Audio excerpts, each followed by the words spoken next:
Yes, folks, it's Tales from the Jails with John G. Sutton. That's me, by the way.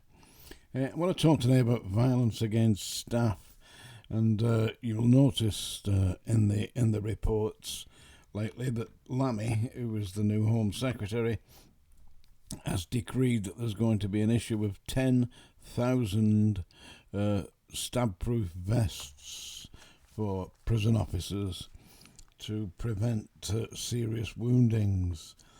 But these things are going on indefinitely.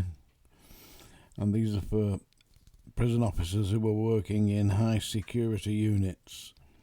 You know, the segregation units. Well, in the segregation units, generally speaking, they shouldn't have access to anything like that. at Strangeways and at Wormwood Scrubs, in fact, when they were in the segregation unit, they were under tight control and allowed virtually nothing, which is very difficult if they're there for an extended period of time. I can see that. But nonetheless, I mean, they're there for a reason. They're there because they are dangerous inmates. And what the staff do when they've got these particular prisoners in custody, they generally lock them down. Of course, as I say, it will definitely interfere with their mental well-being, but they're not mentally well-being to get there in the first place, are they? There's also been a recent report. His Majesty's Inspectors of Prison has just published a report into HMP EASTWOOD Park in South Gloucestershire. It's a female prison, a woman's prison, holding 360 inmates, and they found that there was a high degree of self-harm and attacks on staff. Now, self-harm, if you've never seen it, is very disturbing. Usually it involves people lacerating their arms and legs or parts of their body. I have seen it taken to extremes. There was a sex offender in Wormwood Scrubs who decided that to prevent himself from committing any further offences, he would remove the offending article. So he got a razor and removed his honeymoon equipment and flushed it down the toilet. I believe I know he was rushed to hospital. He lost a great deal of blood, but survived, I think. But he was definitely not going to be penetrating anything after that. But attacks on the staff. Well, we've recently seen at HMP Franklin where 3 prison officers were scalded by boiling oil. What on earth are inmates in high security units like the segregation unit, what on earth are they doing allowing them to cook their own meals? They don't do that. That is ridiculous, really. You've got to think about that. You know, why are they doing that? Who's allowing that? Should definitely not be allowed. Anyway, let me get back to HMP EASTWOOD Park. They said that the conditions there are extremely negative for the prisoners, all female prisoners, and that there are a great number of them who are mentally unstable, mentally ill, and people who are physically handicapped held in prison, in that prison. You see, what's happened is there's no facilities in society at the moment. Well, there used to be. I mean, some of them, they had great big institutions, the ex-workhouses, I believe they were called. One of the biggest in the country was at Prestwich psychiatric unit. But there were over 1,000 deaths at Prestwich Psychiatric Hospital. And this is what happens in these institutions. I'm not saying that the staff murdered them, but there were in the time that Prestwich Psychiatric Hospital was open, it's still open, but it's got a much better reputation now. But in the beginning, it was considered to be an extremely dangerous place. And I spent 2 weeks in Prestwich Psychiatric Hospital as a nurse, not as a patient. Did you get that, Larry? Yeah, not an inmate. Yeah, I was working as a nurse, working on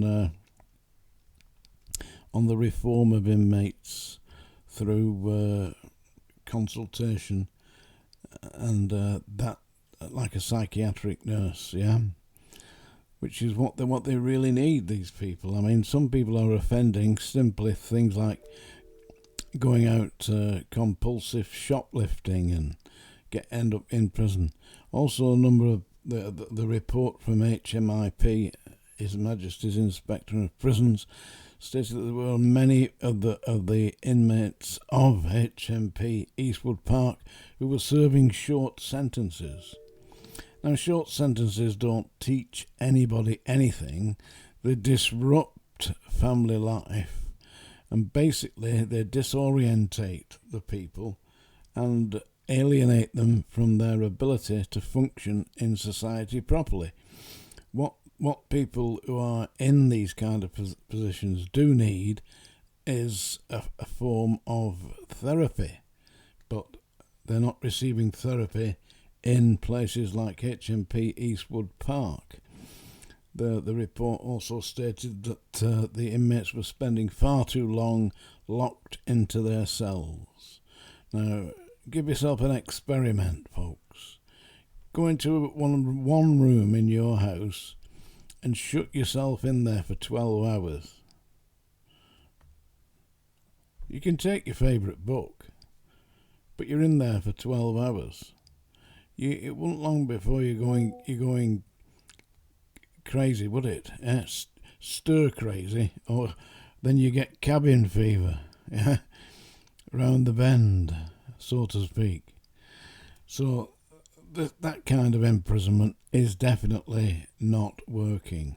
Apparently, magistrates are being taken round HMP Eastwood Park to show them the results of what their sentencing has done.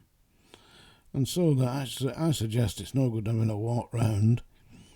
Bang them up in a cell for a couple of days and let them out. See if that helps them to understand exactly what happens when you put vulnerable people into prison for minor offences. And that's what's happening. So let's get back to Lammy and his 10,000 stab-proof vests. They're also training 500 officers throughout the system to use tasers. Yeah, well, it won't be long before the tasers are getting taken from the staff and used on them, will it? Well, that's the kind of thing that happens. And I'm afraid I can't see that working. But they have to do something. And what they're doing at the moment seems to me to be building more prisons. That's what we need, more prisons, isn't it? What we need is some ability to rehabilitate offenders. There are, of course, people who will never be rehabilitated, career criminals. And I previously advocated this. Build a supermax prison somewhere on a remote island, possibly off Scotland, or just find an island and build a prison there for, say, 10,000, 15,000 career criminals and let them stay there. That's the way to do it. Like a form of a British Alcatraz. Not an alligator Alcatraz, though. That's diabolical. And it's that time of day, folks, when I'm going to sing to you. Terror into the hearts of strong men. That's a song, dear. Well, this is a song that I heard some years ago. Played at one of my friend's funerals, actually. Professor Joe Cooper, the man who wrote The Case of the Cottingley Fairies. If you've ever seen the film Fairy Tale, that was based on Joe Cooper's book. It was a mate of mine. Anyway, this is 100 years from now. Well, 100 years from now I won't be crying. 100 years from now I won't be blue. And my heart will have forgotten that she broke every vow. And I won't care in 100 years from now. Oh, it seems like only yesterday you told me you couldn't live without my love somehow. Now that you're with another, it breaks my heart somehow. But I won't care in 100 years from now. Now do you recall the night, sweetheart, you promised another's kiss you never would allow? That's all in the past, dear, it didn't seem to last. But I won't care in 100 years from now. Yep, 100 years from now, you'll still remember that horrible moment you heard me sing.